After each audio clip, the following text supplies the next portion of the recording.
Hello everyone, good morning সবাইকে। তো আজকের ভিডিওটা স্টার্ট করছি আমি সকাল থেকে।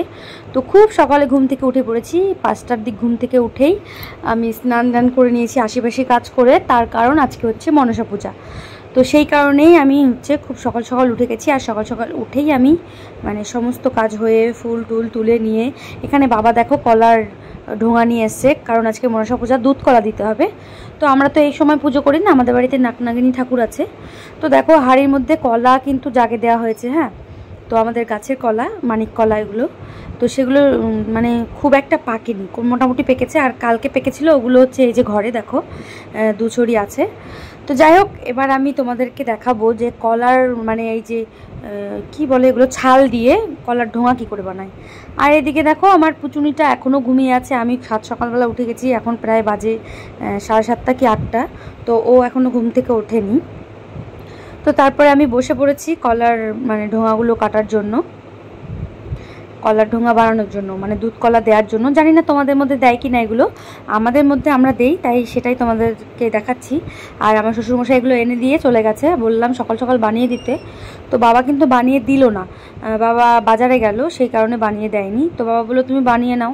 তো আমি যেহেতু পারি বানাতে, তাই ভাবলাম যে তোমাদের সঙ্গেও একটু শেয়ার করি। তোমরাও অনেক সময় ওই ছেলেদের আশায় বসে থাকতে হবে না, কখন বাড়ির লোক বানিয়ে দেবে আর কখন সেটা বানিয়ে পূজা দেবে, তাই না? তো নিজেরাই বানানো শিখলে কি হয় বলো তো, নিজেদের মন মতো করে বানিয়ে যখন তখনই পুজো দেওয়া যায়। তো আমি যেহেতু খুব সকাল সকাল দেবো, তার কারণ আমি আজকে যাব বাবার বাড়ি, সেই জন্য আমার একটু তাড়া আছে। আর তার মধ্যে আমার কাকিমা আসবে মহিপাল থেকে, মিলন কাকিমা আসবে দুধ কলা দেওয়ার জন্য। তো দুজনের জন্যই বানাতে হবে, আমাকে একার জন্য বানালে হবে না। তো আমার লাগবে 7-8টার মতো, কাকিমারও লাগবে 7-8টার মতো। তো দুজন একসঙ্গেই দেবো, তো সেই কারণে আমি বানিয়ে নিচ্ছি। দেখো ফার্স্টেই আমি কলার ঢোঙাগুলো পিস পিস করে কেটে নিলাম, তোমরা তো কিন্তু দেখতেই পেলে। তো এবার দুই পাশ থেকে কাঁচি বসিয়ে বসিয়ে হালকা অল্প অল্প করে কেটে নিলাম। এই দেখো কাঁচিটা বসালাম, অর্ধেকটা কাটলাম, আবার ওদিক থেকে একটু কেটে এরকম, আবার এই পাশটা ওদিক থেকে একটু, এই পাশটা ওই দিক থেকে একটু করে, এবার এই যে এইগুলো আছে ছোট ছোট টুকরা করে ফোল্ড করে এর ভিতরে দুই দিকে ফাঁকা করে ঢুকিয়ে দিতে হবে।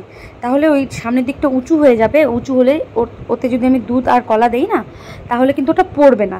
আর সামান্যই দুধ ধরে, খুব বেশি দুধ কিন্তু এভাবে দেওয়া যায় না, যেহেতু এটা কলার ঢোঙা। আর সরা কিনতে গেলে অনেক সরা কিনতে হয়। আর জানি না অনেকে কিন্তু কচু পাতায়ও দেয় দুধ কলা, তো আমাদের মধ্যে কিন্তু কলার ঢোঙার মধ্যেই দেয়। এটাকে কলার ঢোঙা বলি আমরা, এক কথায় কলার প্লেট। হ্যাঁ, তো দেখো কি সুন্দর হয়ে গেছে। তো আমি বানাতে পারবো এত সুন্দর করে আমি ভাবিনি, তো আমি ওইরকম করে কিন্তু অনেকগুলো বানিয়ে নিয়েছি। তো আরও বানাতে হবে, তো তাই জন্য আমি আরও এগুলো সাজিয়ে গুছিয়ে রেখে আমি আরও কয়টা বানাবো। বললাম না যে 15-16টার মতো লাগবে আমাদের, মোটামুটি দুজন আছি তাই জন্য। তো চলো এইভাবে আমি বানিয়ে নিই। তোমরা কিন্তু চাইলে কিন্তু এইভাবে বানাতে পারো, কলার ঢোঙাগুলো কেটে নিয়ে এসে, কারণ কারো আশায় বসে থাকতে হয় না, নিজের কাজ নিজে করাই ভালো। আর আমি আমার নিজের কাজ নিজে করতেই বেশি পছন্দ করি। তবে কেউ করে দিলে খুব খুশি হই, কি ভালো লাগে আর কি, নিজের কমে যায় কাজটা। তো এটা ঢোকানোর সময় কিন্তু একটু ফোল্ড করে একটু চাপা দিয়ে নেবে, তাহলে যেদিকে ঘুরাবে সেদিকেই হবে। দেখো কি সুন্দর হয়ে গেছে। আমি বানিয়েছি বলে বলছি না, সত্যিই খুব সুন্দর হয়েছে জিনিসগুলো। তোমরা চাইলে কিন্তু বাড়িতে বানাতে পারো। দেখো পিছন ক্যামেরা করে তোমাদেরকে একটু দেখাচ্ছি কতটা সুন্দর হয়েছে। আর আমি কতগুলো বানিয়েছি দেখো, দেখেছো? তোমরা কিন্তু এরকম চাইলে ছোট্ট ছোট্ট ছোট্ট ছোট্ট করেও বানাতে পারো। আমি যতটা বড় বানিয়েছি এত বড়টা না বানালেও পারো, সাইড দিয়ে আমি যেমন কেটে নিয়েছি তোমরা না কাটলেও পারো, একটু উঁচু উঁচু হবে। তো আমি এরকমই করলাম, কারণ বেশি তো আর দুধ ধরে না, তাই অত উঁচু উঁচু করিনি। তো তারপরে দেখো পূজার গোছান গাছান হয়ে গেছে, সব ধুয়ে নিয়ে এদিকে গায়ে ছেঁকে নিয়েছি, এদিকে ফল নিয়ে নিয়েছি। তো ঠাকুর ঘরে একটু ভোগ দেবো আর দুধ কলা দেবো। এই যে আমাদের মা মনসা নাগিনীর ঠাকুর। তো আমার পুজো দেওয়ার জন্য চলেও গেছিলাম। তারপরে পুজো দিয়ে কাকিমার আমি তখন আর ক্যামেরা করতে পারিনি। হ্যাঁ, খুব বোরিং লাগছিল ক্যামেরা করতে। আর পুজো দিয়ে এসে পুরো আমি হাঁপিয়ে গেছি। ভাত টাত খেয়ে প্রসাদ খেয়ে তারপরে যে একটু বিশ্রাম করছি। তারপরে বিশ্রাম করে নিয়ে যাব বাবার বাড়ি, কারণ আমার মাও আবার ওখানে পূজা দেবে, তাই দুধ কলা নিয়ে যাব বাড়ি থেকে, কিছু ফল নিয়ে যাব। তো দেখো বন্ধুরা, আমি রেডি হয়ে গেছি। এখানে মামাও রেডি হয়ে গেছে, দেখো মামা দেখো। তো আমরা এখন যাব বাবার বাড়িতে। একটু এখানে আয়, এখানে একটু দেখা সোজা হয়। তো চলো আমার বাবার বাড়িতে গিয়ে দেখা হচ্ছে। হ্যাঁ,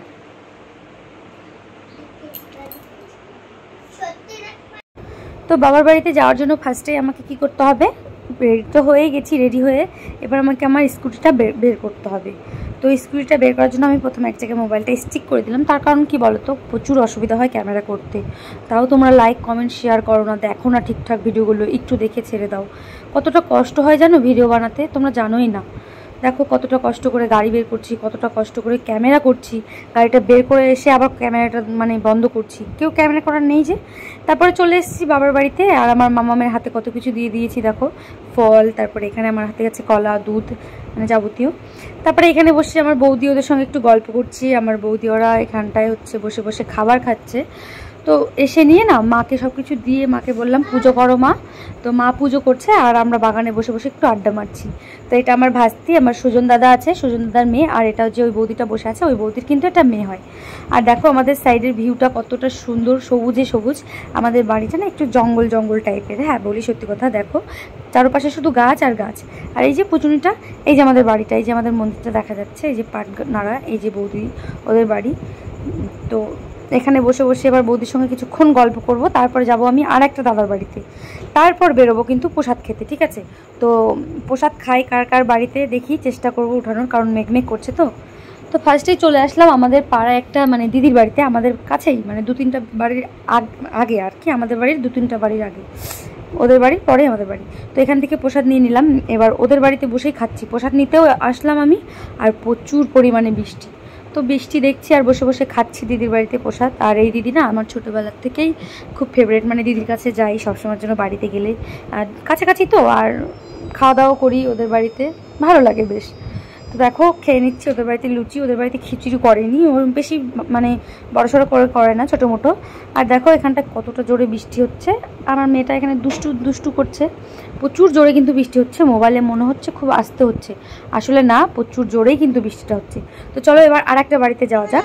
তো আর একটা বাড়িতে গেছিলাম বৃষ্টিটা কমার পর, দেখো ওইখানটায় এসে আর একটা বাড়িতে খুব বেশি খাইনি, তারপরে মামার বাড়িতে আসলাম, এখানটায় একটু বড় করে পুজো হয়, সেখানটায় খেলাম পেট ভরে, ফ্রাইড রাইস, মিরাইড রাইস, হাবিজাবি অনেক কিছু করেছিল ওরা, ওখানটায় খেলাম। তো ভিডিও করতে পারিনি লজ্জায়। তারপর বাড়িতে চলে আসলাম, বাড়িতে চলে এসে এই যে শুয়ে পড়েছি, বৌদির সঙ্গে একটু গল্প করছি। তো ভিডিওটা আজকের মতো এইটুকুনি থাক, সবাই ভালো থেকো, সুস্থ থেকো, টাটা।